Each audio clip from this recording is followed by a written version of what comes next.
The storm had no mercy.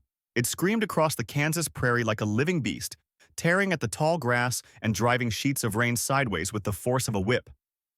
Clara Morrison leaned low over her mare, Buttercup, fighting the wind that threatened to unseat her with every gust. The sky was black as pitch, split by lightning that revealed the endless emptiness around her. No tree.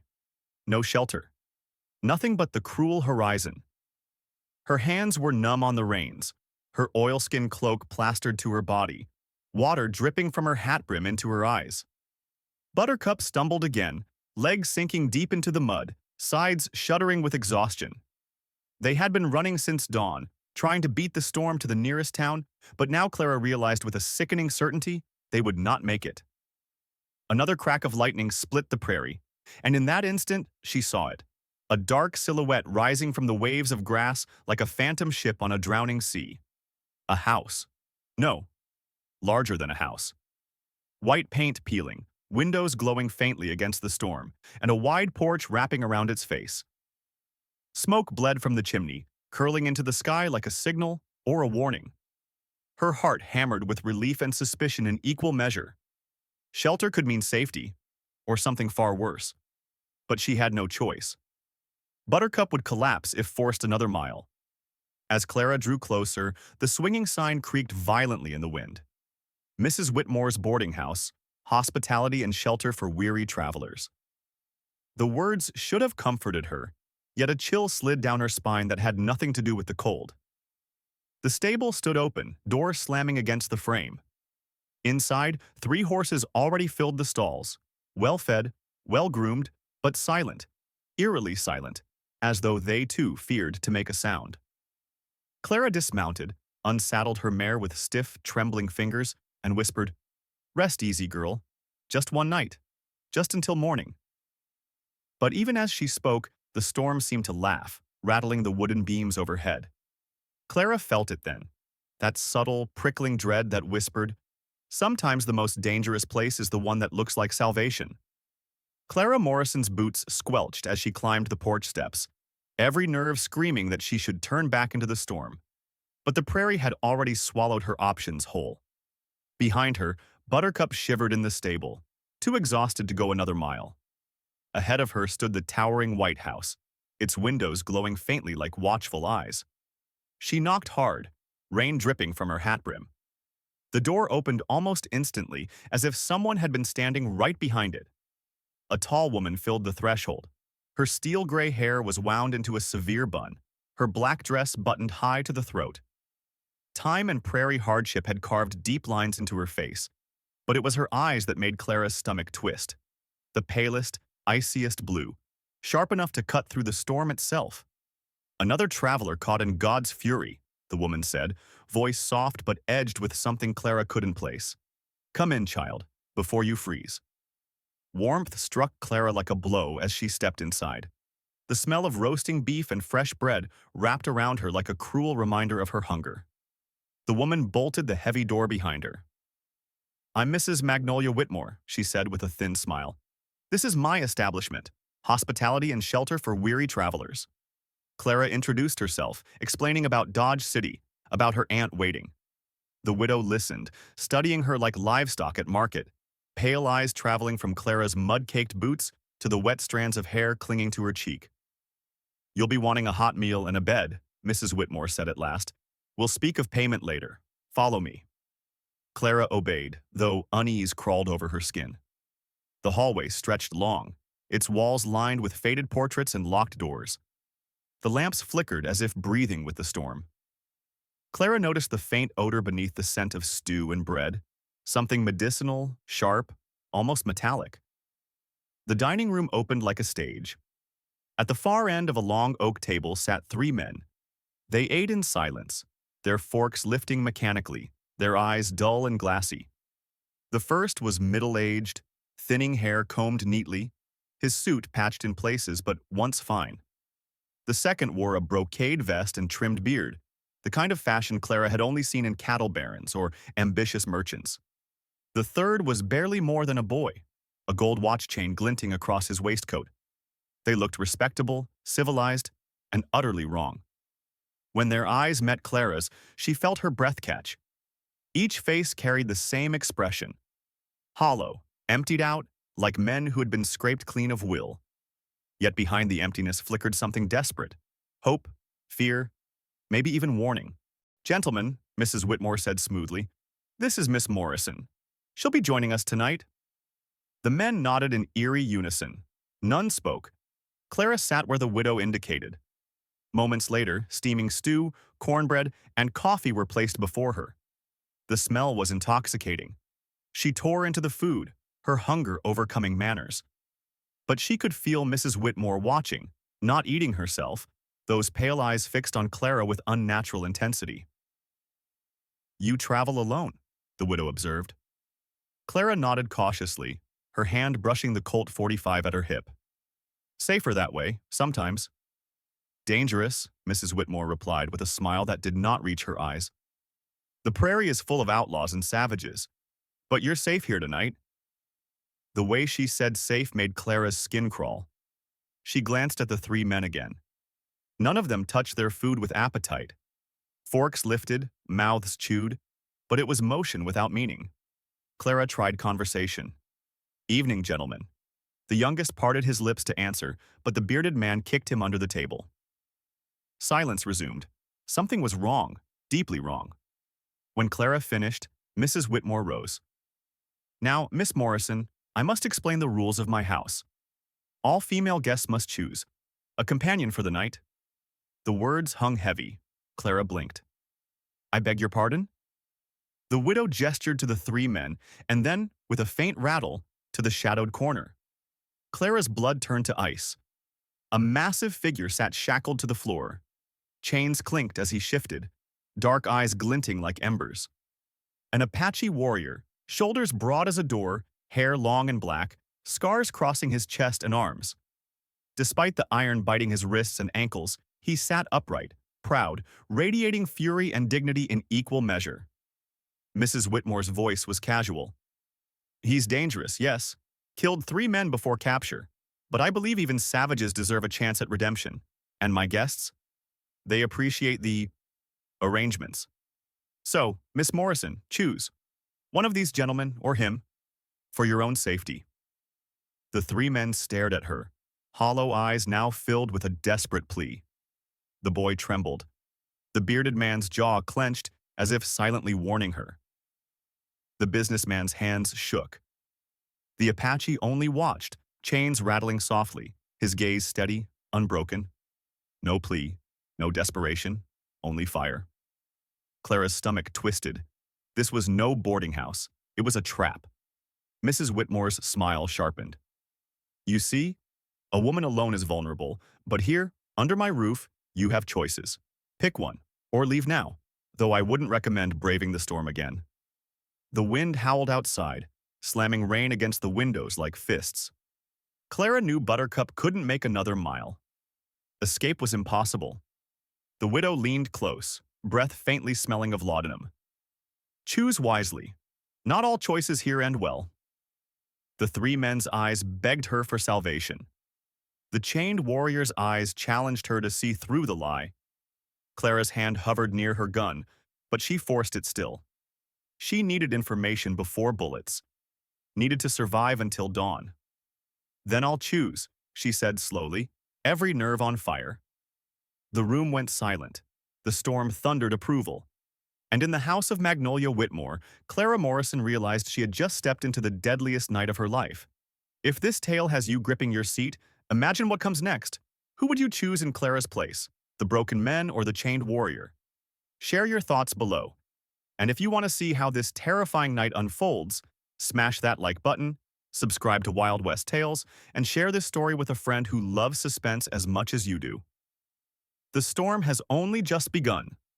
The storm outside beat against the windows with a fury that matched Clara's heart. She had barely swallowed Mrs. Whitmore's words before the meaning settled like ice in her veins. Choose a companion for the night. It was no simple rule of hospitality. It was a command disguised as kindness. Clara's gaze swept the room again. The 3 men shifted uncomfortably, their hollow faces hiding something deeper: fear, shame, and a desperate kind of hope. They didn't want her choice for comfort. They wanted something else. Maybe escape, maybe redemption. She couldn't tell. Then her eyes moved to the chained figure in the corner. The Apache warrior sat like carved stone, enormous shoulders relaxed yet coiled, his wrists raw from iron but his eyes burning with a fierce clarity. Unlike the others, he hadn't been broken. He was still whole, still dangerous, still free inside, even if his body was bound. Mrs. Whitmore's pale eyes glinted as she gestured toward him. He's an experiment of mine, a savage I've been rehabilitating. Her tone was a matter of fact, like a scientist speaking of a specimen. 3 months in my care and still he resists. But I am patient. Clara's hand drifted instinctively toward her Colt. You keep a man chained like an animal, she said, her voice low and tight. The widow's smile sharpened. Oh, child. He is an animal. Killed 3 men before capture. The marshal was going to hang him, but I saved him. I give chances no one else would. And yet, she spread her hands with mock disappointment. He refuses gratitude. The warrior's jaw flexed, but he gave no sound. His silence was its own defiance. Pick one, Mrs. Whitmore said again, her tone final. Your protection for the night, that is my rule. The storm cracked lightning across the prairie, throwing long shadows across the room. The 3 men's forks lay idle now. Theodore Blackwood, the businessman, trembled slightly, his eyes pleading. James Henley, the cattleman, rubbed at his beard, his expression almost warning.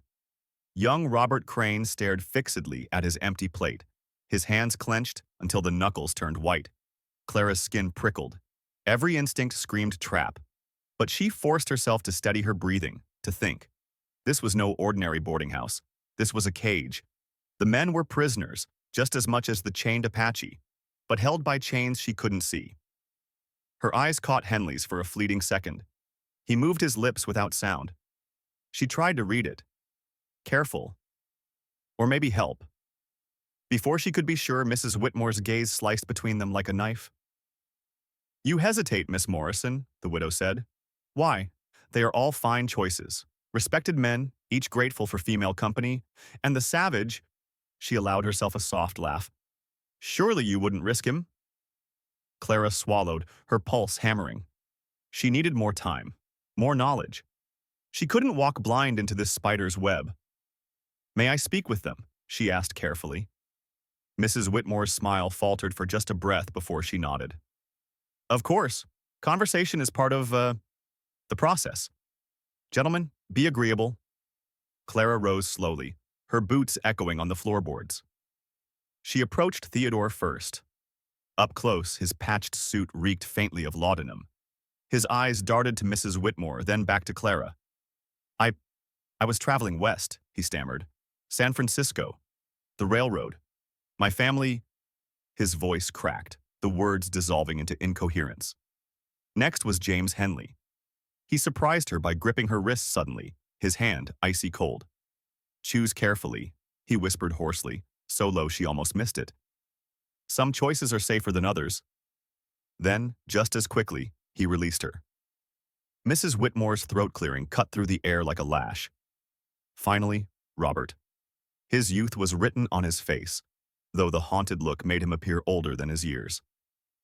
I wanted to be a doctor, he said softly, not to her, not to anyone, just into the void. I wanted to help people. His voice broke on the word help. Clara stepped back, unsettled. These men were fractured mirrors of who they had once been. She turned, against her better judgment, toward the chained Apache. His dark eyes locked onto hers with an intensity that froze her in place. I'm sorry, she whispered, the words slipping out before she could stop them. No one should be kept like this. For a moment, his expression shifted. Surprise? Respect? His lips parted slightly, but no sound came. Then his gaze flicked to the widow and he pressed his mouth shut again. Mrs. Whitmore's laugh was soft, mocking, touching, but pointless. He hasn't spoken a word since he arrived. Beyond redemption, I fear. Not like my other guests. Clara's mind raced. This woman was running more than a boarding house. She was running a prison of flesh and mind, twisting lives into hollow shells for her amusement or her experiments. And now Clara had been thrown into the same cruel game. "Now, Miss Morrison," Mrs. Whitmore said sharply, patience thinning. "The hour grows late. You will choose." Clara looked at the three men again.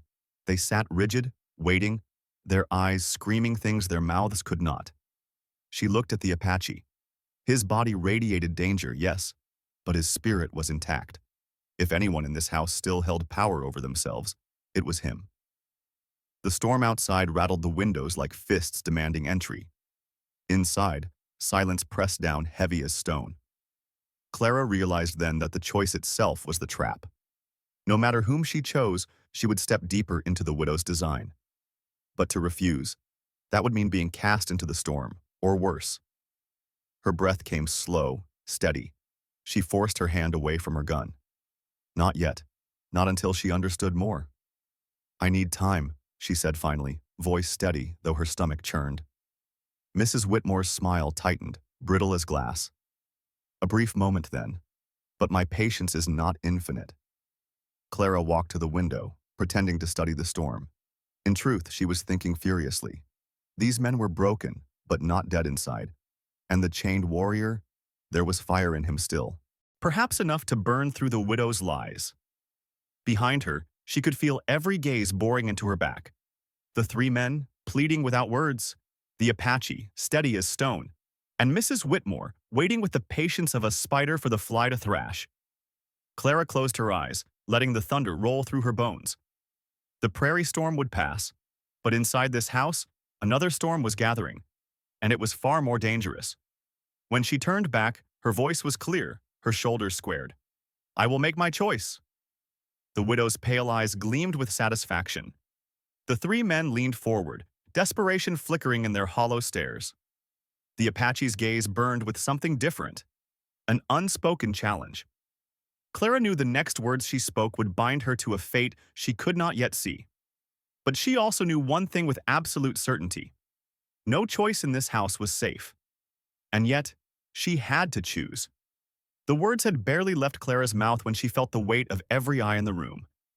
"I choose Mr. Henley," she said, her voice steady though her stomach twisted. The cattle dealer's face flickered with something Clara could not fully read. Relief, fear, resignation. The other two men slumped in their chairs as though strings had been cut.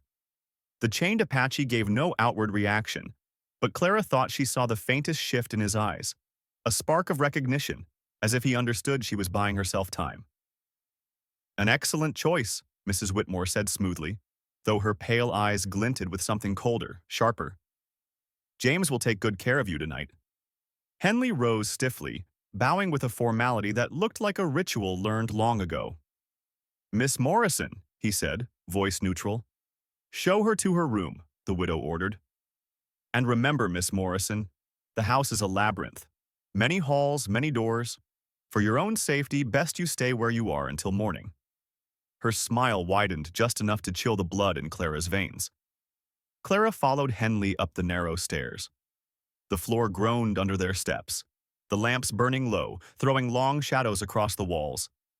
Hallways branched like veins, lined with brass-numbered doors that all looked the same. At last they stopped before room 7. Henley produced a key from his vest, unlocked the door, and gestured her inside. The room was small but clean. A brass bed, a washstand, a wardrobe, heavy curtains pulled against the storm. It might have been cozy under other circumstances, but here it felt like a cage. Henley closed the door behind them, then raised a finger to his lips. He moved quickly, checking the curtains, pressing his ear to the wall, scanning corners.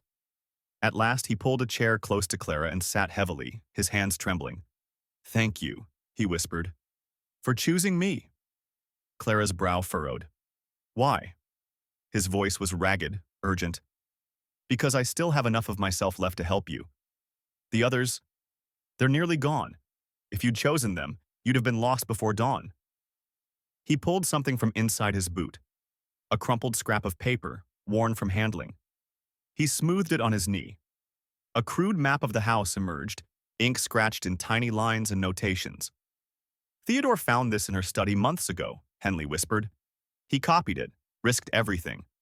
The house is bigger than it seems. Secret passages, hidden rooms. She thinks we're too broken to use them. But we've watched. We've learned. Clara studied the map. Dotted lines marked passages between walls. Rooms marked with X's. At the bottom, hastily scrawled words chilled her. Garden, north corner. Look for the stones. What's in the garden? Clara asked. Henley's face paled. The others, the women who came before you, the ones who didn't survive. Clara's stomach clenched. How many? At least 15, Henley said softly. Maybe more. Some graves are old, worn by rain. This has been happening for years. Clara forced herself to breathe evenly. And you've stayed, knowing this. His eyes filled with shame. You don't understand. She breaks you. Drugs in the food, threats against families. She has letters we wrote while drugged, confessions, lies, things that would destroy us if we ever returned home. At first we fought, tried to escape, but every attempt failed. We lost men. The rest of us. We became what you saw at dinner. Ghosts. And the Apache? Clara asked. Henley glanced nervously at the door. He's different. She can't break him. No family to threaten, no name to tarnish. He nearly escaped twice. Killed 3 of her men with his bare hands. She keeps him chained because he won't bend. He's her obsession now. Proof she can tame even the strongest will. But he won't give her the satisfaction. Clara leaned closer. Could he be an ally? Henley's gaze darkened. Maybe, if you free him. But the key is in her study. She guards it like treasure. And even if he's freed, will he trust you? White women haven't given him much reason to. Before Clara could answer, a knock startled them both. Hot water, came a muffled voice. Henley shoved the map back into his boot and opened the door. A young maid slipped in, head down, setting a basin and pitcher on the washstand. Clara's eyes caught the bruises on her wrists, the haunted look in her eyes. Another prisoner, in a different chain. When the maid left, Henley gripped Clara's hand. Remember, tomorrow at breakfast, act normal. Don't let her see you know. And whatever you do, don't drink or eat anything different from what the rest of us are given. That's how she begins the breaking. He moved toward the door. I must go, or she'll notice. But survive until dawn. You might be the only one who can end this. When he was gone, Clara sat in the silence, the storm rattling the windows. She unfolded the map again, memorizing the lines, the marks, the note about the garden. A weight settled in her chest. 15 graves. 15 women who had once believed they'd found shelter. She waited until the house quieted, then slipped barefoot into the hall, boots slung over her shoulder. Every board seemed to creak. Portraits watched her with dead eyes as she followed the map. Behind a linen closet door, she found the service stair, climbing to the east wing. The study door was locked, but Clara carried more than one kind of steel. A hairpin from her bun worked the tumblers. Inside, the air reeked of chemicals. Cabinets lined the walls. On the desk lay ledgers, journals, and photographs of women, names and dates scrawled on the back. The most recent read, Margaret Sullivan, October 1899, disposed. Her hands shook as she searched. At last, behind a curtain, she found a small cabinet. A single iron key hung there, its tag reading one word, Apache. She pocketed it, pulse hammering. Before she could leave, footsteps echoed in the corridor. She pressed herself behind the door as Mrs. Whitmore entered, lamp in hand. The widow opened her journal, scribbled notes in neat, ruthless lines. Subject TB nearing dissolution. Subject RC resisting, double dosage tomorrow. Subject A, Apache, unbroken. Remarkable. Clara's heart pounded. The widow paused suddenly, nose wrinkling. Wet leather, she murmured. Curious. Clara held her breath until her lungs burned. At last, the widow shrugged and left. When the silence returned, Clara slipped into a narrow passage and followed it to the garden door. Outside, the storm had weakened to drizzle. Moonlight revealed crooked stones among the weeds. She knelt beside one, initials, dates, carved by trembling hands. Each stone, a woman. Each one a warning. At the far corner, a larger marker read, Catherine Whitmore, beloved daughter. May she find the peace denied her in life. So the widow's daughter had been real, and her death had birthed this house of horrors. A rustle startled Clara.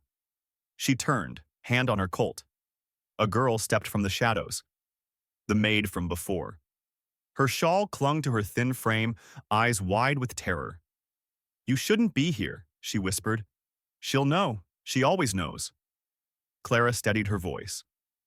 Who are you? Anna Dawson, the girl said. I've been here 2 years. I've buried the others. Tears glistened in her eyes. She makes us do it. Says they died of fever, but we know better. Clara caught her trembling hands. Anna, help me. Help me stop her. Anna's lip quivered. She'll kill me, or worse. Give me to the men as reward. That's what happens to girls who displease her. Then just tell me, Clara pressed. Is there another way to reach the Apache? Anna hesitated, then pointed to a cellar door set into the house's foundation. Through there. It connects to the wine cellars. His chains are locked in a stone room. But miss, if you free him, you'd better be ready. One man can't fight her alone. Clara glanced at the stones behind her. 15 dead women whispered their answer. Maybe he won't be alone, she said.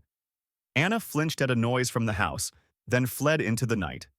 Clara turned to the cellar door, the iron key heavy in her pocket.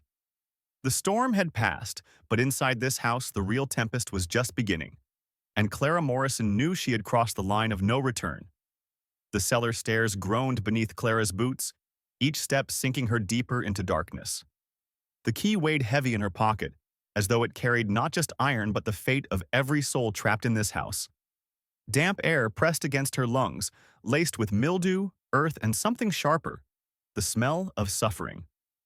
At the end of the corridor stood the reinforced door, iron bands glinting in the faint glow of her match. Behind the bars, 2 eyes burned back at her, dark, unbroken, waiting. Clara slid the key into the lock. The bolt turned with a reluctant click. The Apache rose to his full height, chains rattling, his massive frame filling the cell. For a heartbeat, Clara hesitated. Was she unleashing salvation or doom? I'm here to help, she whispered.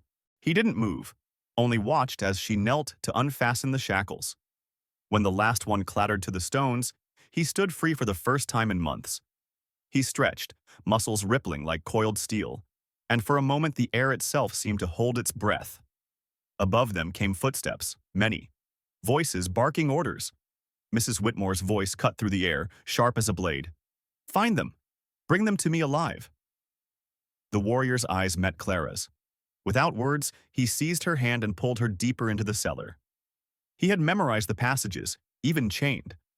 Together they wove through tunnels until the first of the farmhands burst in with rifles. The Apache struck like lightning, wrenching a weapon free and dropping one man with a savage blow. Clara fired her Colt, grazing another's shoulder. But more poured in, too many. Enough! Mrs. Whitmore appeared in the doorway, syringe in hand, glinting with clear liquid. Her pale eyes glittered. Drop the weapons, or the girl dies screaming. Clara's heart lurched as the needle hovered inches from her skin. But then, for the first time, the warrior spoke. His voice was rough, broken from silence, but unyielding. My name is Ayanna, he said. The widow froze, shock flashing across her face. It was the only opening Clara needed. She lunged, knocking the syringe to the floor where it shattered. Ayanna's grip clamped around Mrs. Whitmore's wrist, twisting the derringer from her hand as easily as plucking a thorn. The widow screamed, struggling, but she was nothing against him. In an instant, the chains she had once used on him bound her own arms. Clara, chest heaving, leveled her Colt at the woman who had orchestrated so much suffering. The house groaned around them, wind rattling windows, thunder crashing outside. The storm within had broken at last. You'll answer for every grave in that garden, Clara said coldly. And for the first time, Magnolia Whitmore looked afraid. The storm may be breaking, but Clara and Ayanna's fight is far from over. The graves in the garden whisper of deeper horrors, and the widow's allies may yet come hunting. What would you have done in Clara's place? Trusted the broken men or freed the chained warrior? If this story gripped you, hit that like button, subscribe to Wild West Tales, and share this video with friends who love suspense and justice served on the frontier. The prairie holds many more secrets, and this was only the beginning.